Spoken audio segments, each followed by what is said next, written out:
BCS written সায়েন্সের আজকে ৬ number পর্বে আমরা পলিমার সম্পর্কে জানব। কিছু প্রশ্ন খুব রিপিটেডলি আসে, যেমন হচ্ছে পলিমার কাকে বলে, তারপর হচ্ছে নাইলন 66 এটার সংকেতটা কি, পিভিসির ফুল ফর্মটা কি, এগুলো পরীক্ষায় এমসিকিউ আকারে আমরা প্রচুর পাই। তারপর 40-এ বিসিএস এর রিটেন আসছিল টেফলন এবং পলিস্টারের সংশ্লেষণ পদ্ধতি বর্ণনা করুন। 44-এ আসছে হচ্ছে জৈব পলিমারের বৈশিষ্ট্যসমূহ উল্লেখ করুন। 40-এ আসছে পলিমার সেমিকন্ডাক্টর কি, এর বৈশিষ্ট্যসমূহ আলোচনা করুন। আর এটা তো কোয়েশ্চেনটা এখানে রিপিট হয়েছে। তো এরপর আসি পলিমার কাকে বলে। শুরুতে পলিমার হচ্ছে উচ্চ তাপমাত্রা ও চাপে এক বা একাধিক যৌগের অসংখ্য অণু পরস্পরের সাথে যুক্ত হয়ে বৃহৎ অণু গঠন করে। উচ্চ তাপমাত্রা এবং চাপে, অর্থাৎ সহজ এগুলো পলিমার হয় না, প্রচুর তাপ লাগবে, প্রচুর চাপ লাগবে, আর কিছু কিছু ক্ষেত্রে প্রভাবক লাগবে। প্রভাবকের সাথে এখন ধরি আমরা একটাই নেই, এটাকে যদি আমি এন সংখ্যক অথবা 1000টা নিই, 1000 ইথিলিন অণু যুক্ত হয়ে পলিইথিলিন গঠন করবে, বা 1000টা ইথিলিনের একটা পলিমার গঠন করবে। এন দিয়ে এটাই বোঝায় নাম্বার অফ ইথিলিন। তো পলিমারকরণের প্রক্রিয়া উচ্চ তাপমাত্রা চাপে এক বা একাধিক যৌগের অসংখ্য অণু পরস্পরের সাথে যুক্ত হয়ে গঠন করে তাকে পলিমারকরণ প্রক্রিয়া বলা হয়। ইথিলিনকে দেখা যায় উচ্চ তাপ ও চাপে অক্সিজেনের প্রভাবের উপস্থিতিতে পলিইথিলিন বানানো হয়। আর এটা সংকেত এভাবে দেখা যায়, এটা পরীক্ষা আসছে 46 আসছে পলিমারকরণ কাকে বলে। তো CH2 ডাবল বন্ড CH2 এটা হচ্ছে ইথিলিনের সংকেত। এন সংখ্যক ইথিলিন মিলে পলিইথিলিন হয়। এখানে যে ডাবল বন্ডটা আছে এটা ভেঙে যায়, ভেঙে যাওয়ার ফলে এখান থেকে এই কার্বনের একটা হাত ফ্রি হয়ে যায়, এই কার্বনের একটা হাত ফ্রি হয়ে যায়। এই যে হাত দুটো এদিকে সিঙ্গেল হ্যান্ড গুলো দেখানো হচ্ছে, এখানে এসে অন্য একটা এই ঠিক একই একটা অণু এখানে এসে যুক্ত হবে, আরেকটা অণু এখানে এসে যুক্ত হবে, এভাবে 1000টা অণু পাশাপাশি যুক্ত হয়ে পলিইথিন গঠন করে। এরপর পলিমারকরণ বিক্রিয়ার শ্রেণীবিন্যাস করুন। শ্রেণীবিন্যাসটা দেখি, প্রধানত দুই ভাগে ভাগ করা হয়, একটা হচ্ছে সংযোজন আর একটা হচ্ছে ঘনীভবন। তো সংযোজনটা দেখি, সংযোজনের কিছু এক্সাম্পল আছে, যেমন পলিথিন, তারপর হচ্ছে পলিপ্রোপিন, তারপর হচ্ছে পিভিসি বা পলিভিনাইল ক্লোরাইড, এগুলো এক্সাম্পল। তারপর আমরা সংযোজন পলিমারকরণ বিষয়টা কি, এই যে এতক্ষণ যেটা বলছিলাম, এন সংখ্যক অণু সংযোজিত হয়ে উচ্চ তাপমাত্রা ও চাপে 1000 অ্যাটমসফেরিক চাপ, তারপর হচ্ছে 200 ডিগ্রি সেলসিয়াস তাপমাত্রা এবং অক্সিজেনের প্রভাবকে উপস্থিতিতে এটা হচ্ছে পলিইথিলিন গঠন করে। এটা হচ্ছে সংযুক্ত হচ্ছে, এন সংখ্যক ইথিলিন অণু সংযুক্ত হয়ে পলিইথিন গঠন করছে। এই যে সংযুক্ত হওয়ার বিষয়টাকে বলা হচ্ছে সংযোজন পলিমারকরণ বিক্রিয়া। পলিপ্রোপিনের বিষয়টাও সেম, এখানে ইথিলিনের পরিবর্তে প্রোপিন আসছে।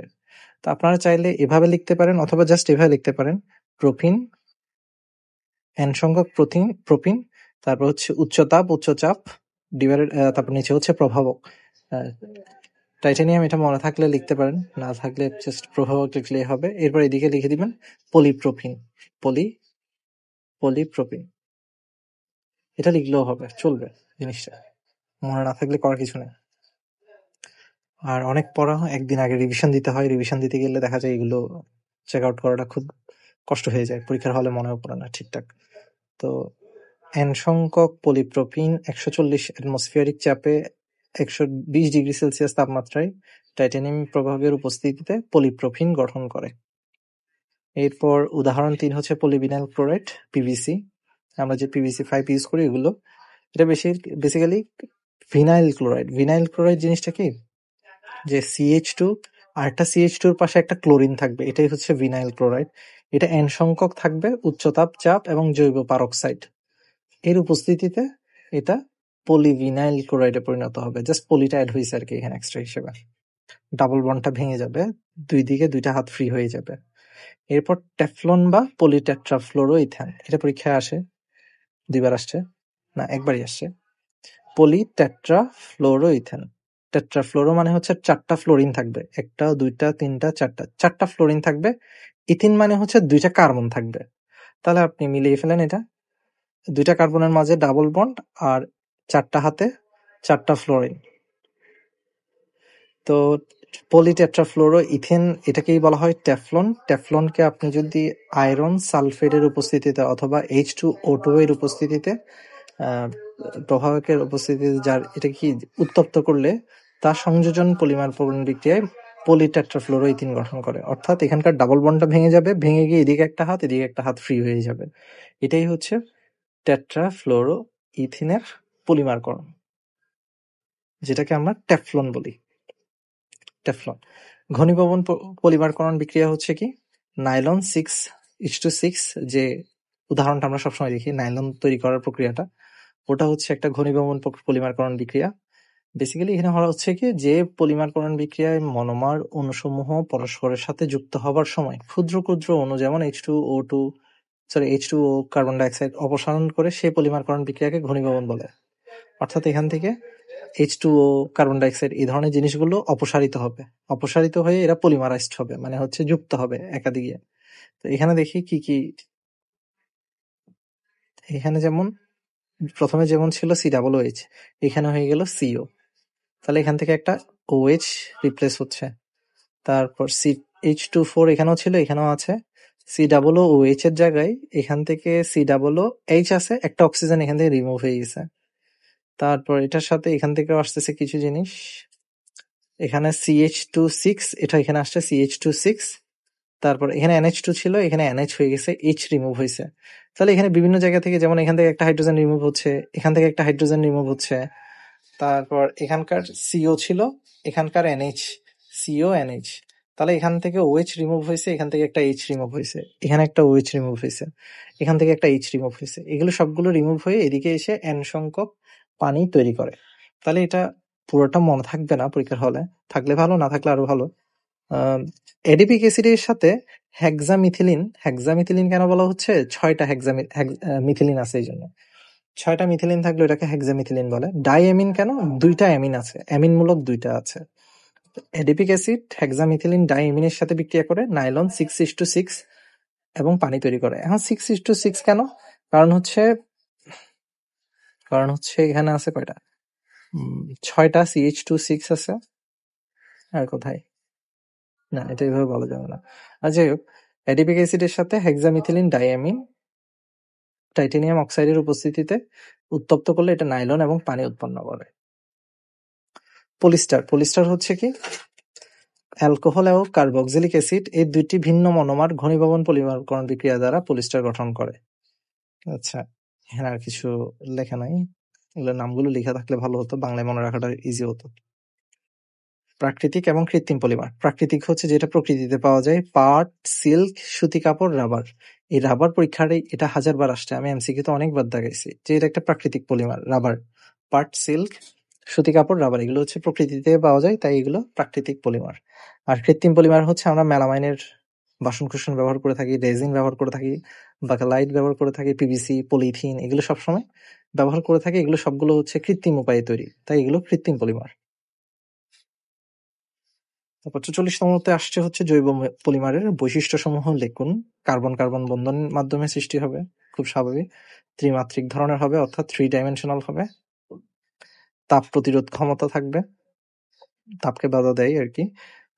এসিড, ক্ষার, জারক দ্বারা কিছুটা আক্রান্ত হয়। জৈব পলিমার সমূহ পরিবেশ বান্ধব, কারণ এগুলো ব্যবহার শেষে ফেলে দিলে পচে যায়। আচ্ছা, পলিমার সেমিকন্ডাক্টর কি, এর বৈশিষ্ট্য আলোচনা করুন। 40-এ আসছে, সিনথেটিক পলিমার দ্বারা যেসব পলিমার তৈরি করা হয় তাদেরকে পলিমার সেমিকন্ডাক্টর বলা। অর্থাৎ পলিমার সেমিকন্ডাক্টরের সাথে সিনথেটিক পলিমারের একটা সম্পর্ক আছে। সিনথেটিক পলিমার দ্বারাই হচ্ছে পলিমার সেমিকন্ডাক্টরটা প্রডিউস করা হয়, যেমন হচ্ছে এলইডি, ট্রানজিস্টর। পলিমার সেমিকন্ডাক্টরের বৈশিষ্ট্য কি, সিনথেটিক পলিমার দিয়ে তৈরি। এটি এক ধরনের প্লাস্টিকের বস্তু যা ডোপিং এর মাধ্যমে ইনসুলেটর থেকে সেমিকন্ডাক্টরে পরিণত করা হয়। ইনসুলেটর মানে হচ্ছে, আমরা তো বলি যে পরিবাহী, আর এটা হচ্ছে অপরিবাহী। অপরিবাহীটাই জিনিসটা হচ্ছে ইনসুলেটর, আর সেমিকন্ডাক্টর মানে হচ্ছে অর্ধপরিবাহী। এটি তৈরি করা তুলনামূলক সহজ, কেননা প্রিন্ট করে এগুলো তৈরি করা যায়। এটি সহজে বাঁকানো যায় বিধায় এটা দিয়ে বিভিন্ন আকৃতির ডিভাইস তৈরি করা যায়। টেফলন এবং পলিস্টারের সংশ্লেষণ পদ্ধতি ব্যাখ্যা করা। এই যে আমরা অলরেডি টেট্রাফ্লোরোইথিন পড়ছি, এটাকে আমরা সংশ্লিষ্ট করলে আমরা পলিটেট্রা ফ্লোরোইথিন পাই, এটাকে টেফলন বলে।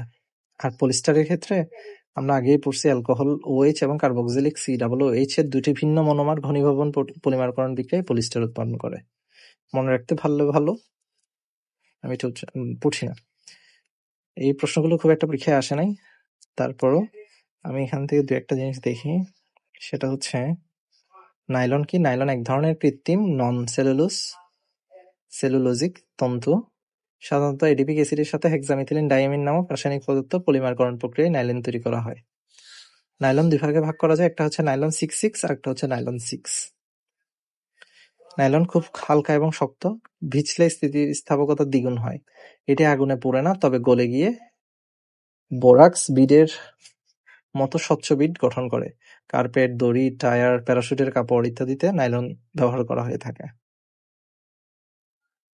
এই হচ্ছে বিষয়। তারপর সুতা কাটার ক্ষেত্রে আমরা ব্লেন্ডিং করি, মিক্সিং করি, কার্ডিং করি, কম্বিং করি, স্পিনিং করি ইত্যাদি। এটা খুব একটা গুরুত্বপূর্ণ না। এরপর ৩ নম্বর জায়গায় আসি, আমরা দেখি এখানে কি আসছে পরীক্ষায়। 43 তে আসছে রাবার এবং প্লাস্টিক কিভাবে আমাদের পরিবেশের ভারসাম্য ব্যাহত করে। রাবার এবং প্লাস্টিকের বস্তুগুলো, যেগুলো জৈব উপাদান দ্বারা তৈরি না, এগুলো হচ্ছে মাটিতে এবং পানিতে দীর্ঘ সময় ধরে থেকে যায়, পচে না সহজে। ফলে পরিবেশের যে মাটি এবং পানি দুটোরই যে ভারসাম্যটা বা ওটার দূষণটা ঘটে। পরিবেশ দূষণের আবার আমি আলোচনা করি, এগুলো হচ্ছে বানিয়ে বানিয়ে লেখা যাবে। পলিথিন ব্যাগ ব্যবহারে পরিবেশের কি কি ক্ষতি হয়? এই একই জিনিস, এগুলো সহজে পানির সাথে মাটির সাথে মিশে যায় না, ফলে মাটির গুণগত উপাদান এগুলো নষ্ট করে। যেমন এখানে নর্দমার পথ বন্ধ করে দেয়, পুনর্ব্যবহার না করে বর্জ্য হিসেবে ফেলে দিলে জমা হতে থাকে, নানা রকম প্রতিবন্ধকতা সৃষ্টি করে, সামান্য বৃষ্টিপাত হলেই জলাবদ্ধতা সৃষ্টি হয়। তারপর জলাশয়ের নাব্যতার জন্য হুমকি স্বরূপ, বর্জ্য মাটিতে থাকলে মাটির উর্বরতা নষ্ট হয়। এইসব ফেলে দেওয়া এইসব বর্জ্য গরু, ছাগল, মাছ ইত্যাদি খাবার হিসেবে গ্রহণ করলে শেষ পর্যন্ত সেগুলো আমাদের দেহে প্রবেশ করে। আর তাছাড়া এই প্লাস্টিকের জিনিসগুলো সহজে পচে না, এবং পচলেও এগুলো দেখা যায় মাইক্রোপ্লাস্টিক গুলো থেকে যায়, যা আমাদের শরীরে বিভিন্ন খাবারের মধ্য দিয়ে প্রবেশ করছে। ক্যান্সার থেকে বড় বড় রোগগুলো এইগুলোর কারণেই হচ্ছে। আচ্ছা, নেক্সট ক্লাসে আমরা দেখব আমাদের সম্পদ। ধন্যবাদ।